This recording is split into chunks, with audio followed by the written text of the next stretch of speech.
kind of things do you take into consideration in targeting a specific audience?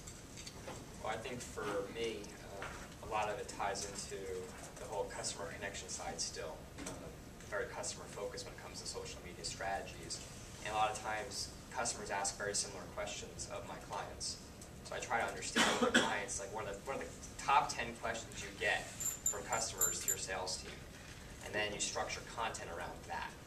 But try to align it back into your objective. So it's taking those questions and then framing it up into interesting content that meets your objectives. That usually works really well for my clients on the content strategy side. Definitely trying to match your audience with your business objectives. So a lot of people say, put your content out what your audience wants.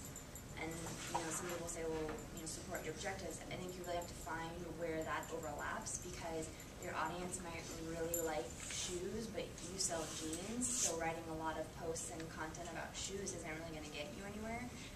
So that in that case, you're sort of trying to find the right audience for what you do at the same time. So you have to be kind of on that fine line between what they want and what you want to do. Does that make sense? Any thoughts on content? For social media, I think, especially on venues like Twitter and Facebook, there's a reason why white papers don't show up too often. I think, people do have to embrace that social side of it. It does have to be fun and playful and interactive and interesting for it to work on social media, particularly those two things. I have one tiny comment for you too.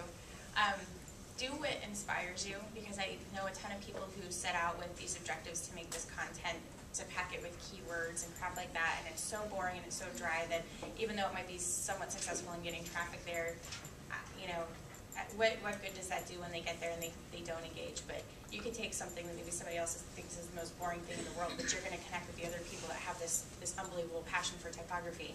And maybe that doesn't appeal to the masses, but that's not really what good marketing does. Good marketing sends an extremely targeted message that you and I are going to connect with as big fans of typography, and not that doesn't attract 95% of the rest of the world.